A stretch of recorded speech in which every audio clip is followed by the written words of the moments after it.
Jim Cochrane is a 50-year-old Navy veteran who enlisted straight out of graduation from high school in Kansas.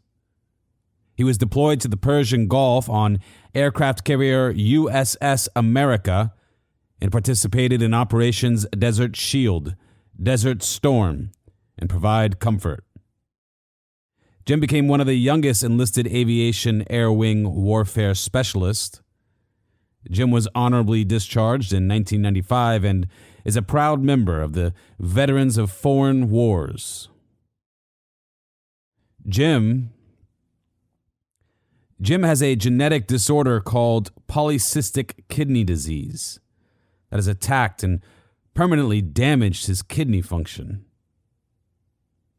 West Orange resident Jim Cochrane needs to find a living kidney donor. This is a special edition of West Orange on the Go, and my name is Austin Arthur. In the studio tonight, I have Jim and his wife, Alisa, here with me.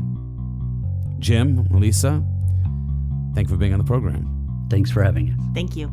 So I'd like to start, as I most often do whenever I talk to good folks in our community, just a little bit about your personal life. You know, I know that I just read some of it, but just tell me about you guys, you know, growing up and what you're all about. Sure. I was born and raised in Manhattan, Kansas. Right out of high school, I enlisted, and I ended up just outside of Jacksonville, Florida, at NAS Cecil Field, joined Air Anti-Submarine Squadron BS-32, and I did most of the time we were actually deployed on the aircraft carrier. We went around looking for submarines, protecting the carriers, and that was definitely an exciting time in my life for sure. But got out and went to school here locally. Went to UCF, got my bachelor's in computer science.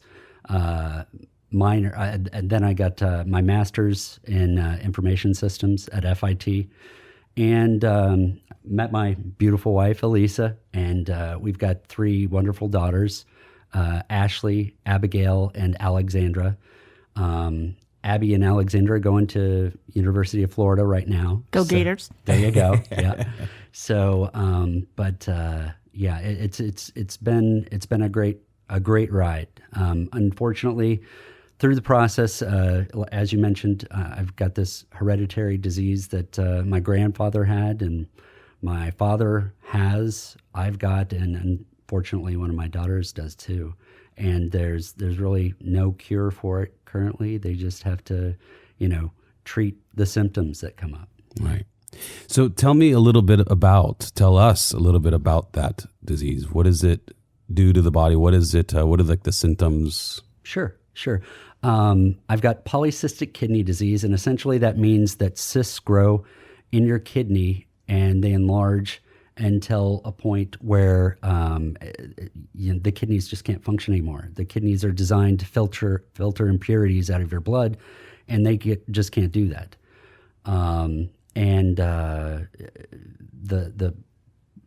Typically the symptoms will be things like hypertension.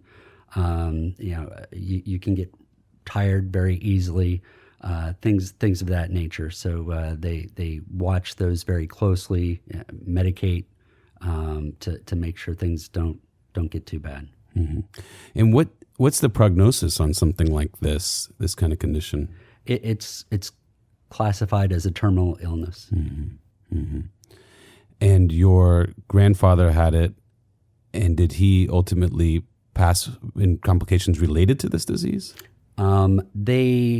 It was ironic at the time. He was a head surgeon at St. Mary's Hospital in Kansas City, but he didn't really take care of his own health too well. So he was a heavy smoker and everything else. So it could have been any number of things that he passed from. Right. Yeah. And how's your father doing with his health and his condition? My father's doing pretty well. He had his transplant about 15 years ago, and he's still going strong with his. So that's great. No complications to that, really. Amazing. And then your daughter, of course, she hasn't had a transplant or anything like this. Is it a progressive disease where as you get older, it becomes more of an issue? That's exactly right. When you're younger, you're just aware of it, and you try to do your best to eat right and exercise, and you really don't have to worry about things until the hypertension starts setting in. Then you have to start treating it.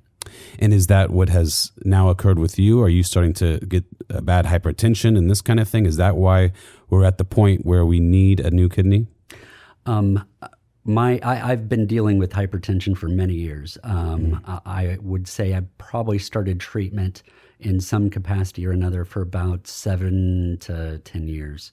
At this point, they've said that the kidney has digressed to such a stage that we need to look to doing dialysis now.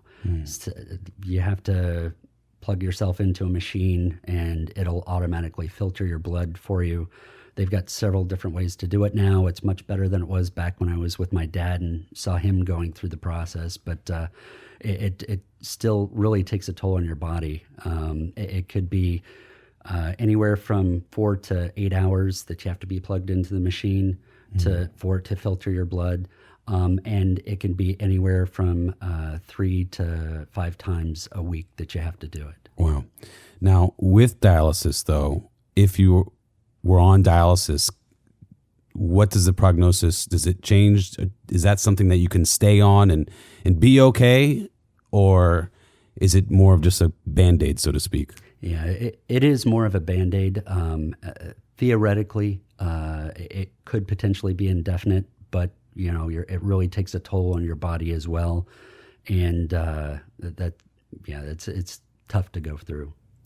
How long do you think before, or what do they tell you before this might be the case for you that you need to go on to dialysis? Do they have kind of a timeline that they think we're looking at?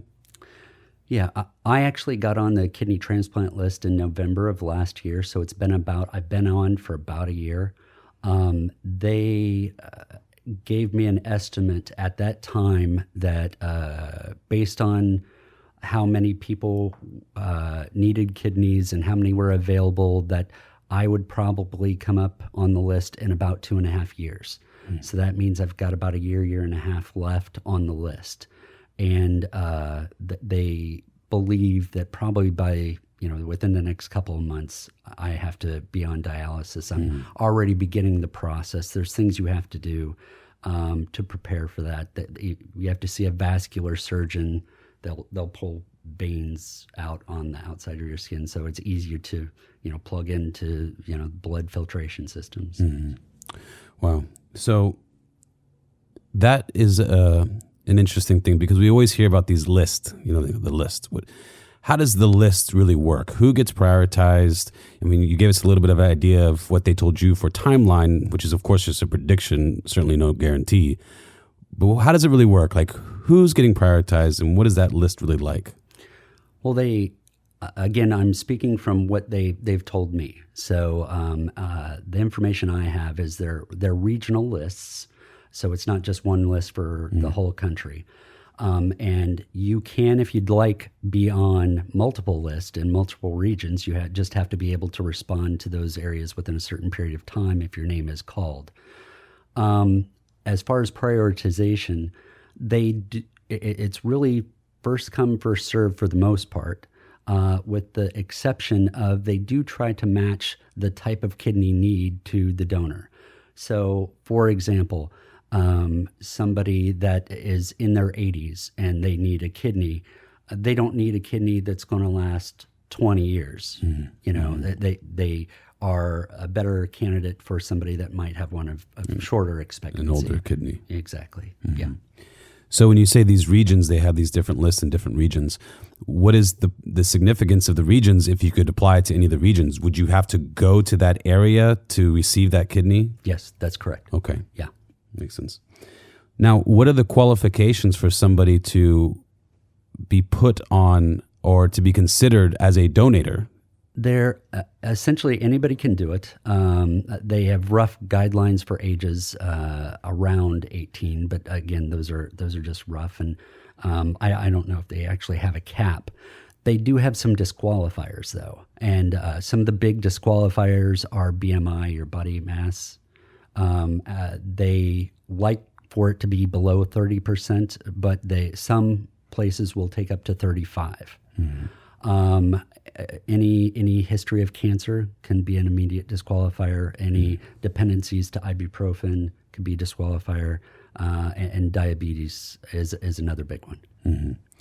And then for somebody who's donating, what type of timeline are they looking at? What would the experience of being a donor, what would that look like in terms of, you find a match, you become a match for somebody who's in need, and then you have the surgery. What does that all look like in terms of timeline? How does it affect the person? I can say as far as the timeline goes, that varies greatly based off of wherever you go. I've heard several different stories with talking with folks all over the U.S. and some will get in and out and it'll be very efficient, and others it can be a very laborious process depending upon the transplant center that the recipient is registered at. But as far as what to expect on the back end, typically a recipient would have to stay in the hospital 3 to 4 days, but they'd have to stay around the hospital for about a week. They'll come in for outpatient checkups and just to make sure everything's going okay. As far as being out of work, if you work in a place that is not physically intensive, the expectation would be you'd be out of work about 3 weeks. If you are in a very physically intensive kind of job, typically about 6 weeks. Mm-hmm.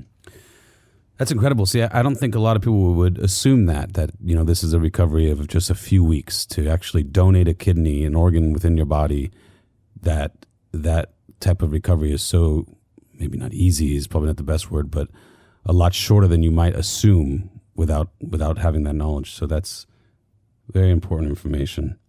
Now, how does it impact if you are to donate your kidney? Obviously, we talked about the 3 weeks recovery, but are there limitations moving forward for the person? Is there risk?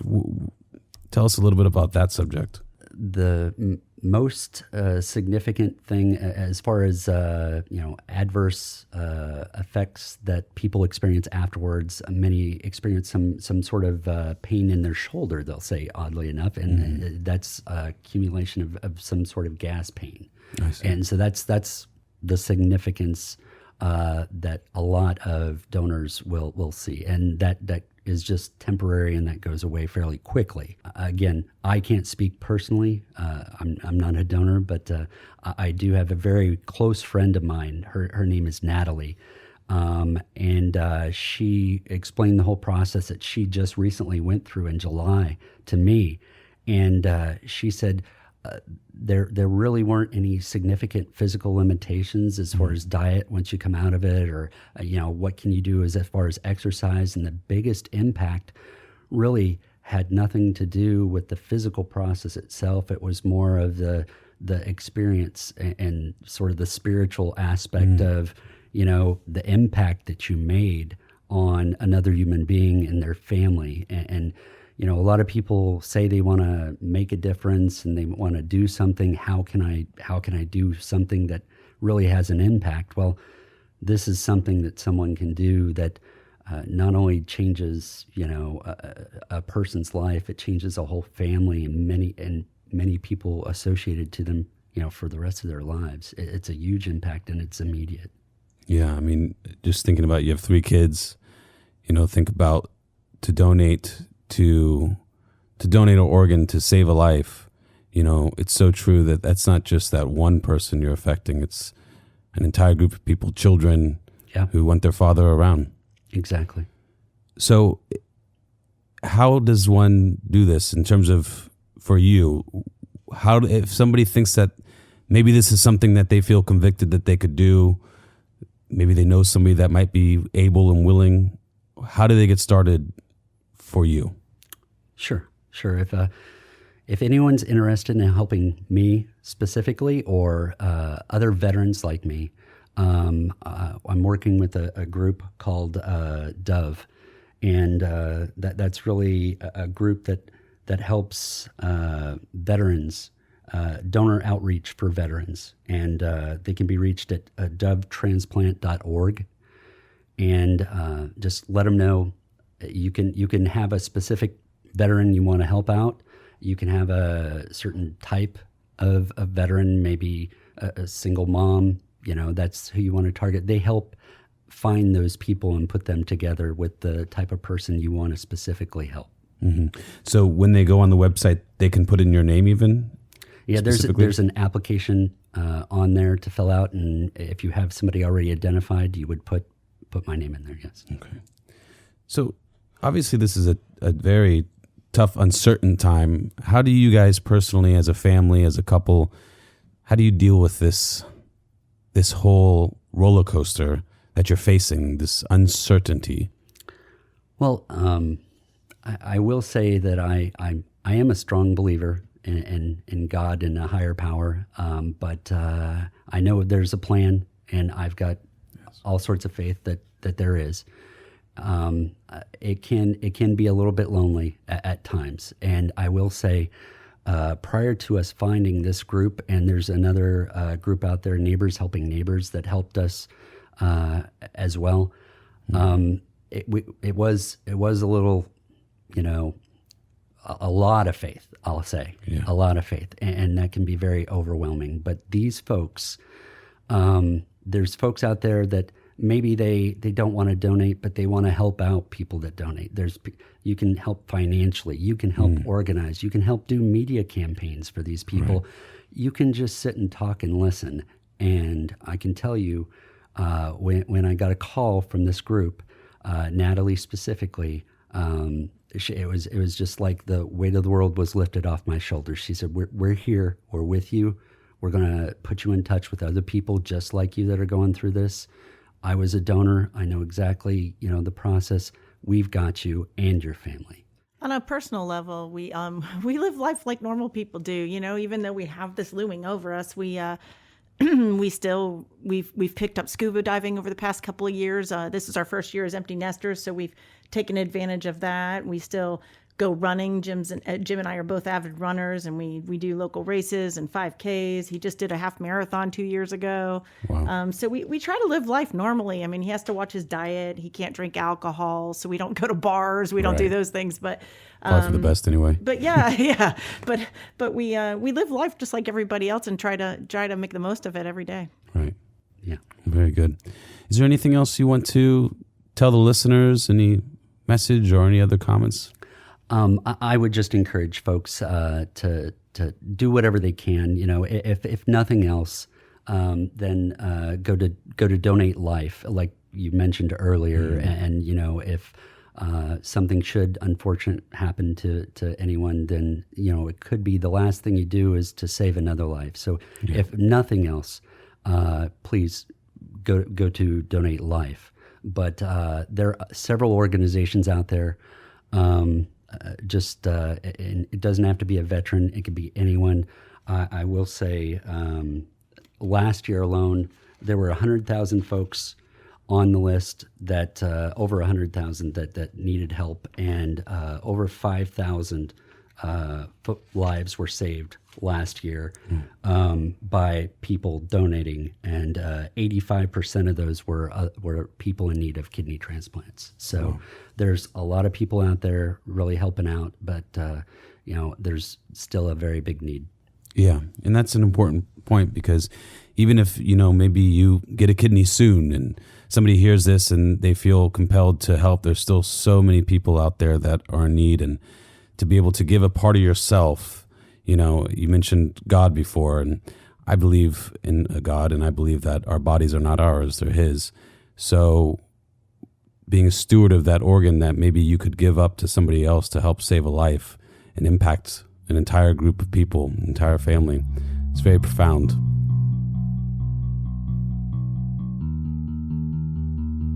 Jim is a veteran of this country. He served this country. I pray that somebody will be able to help him.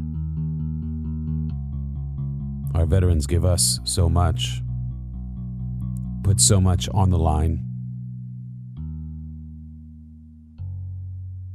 Maybe tonight you will consider if this is something you might be able to do to help a good man, to help a veteran of our country, here in our community. If that's you, visit dovetransplant.org. That's dovetransplant.org. You could put Jim's name in your application. They've already had some people offer to donate, but they didn't qualify. So it's hard. It's a hard search. Pray on it. Think if maybe it could be you that helps.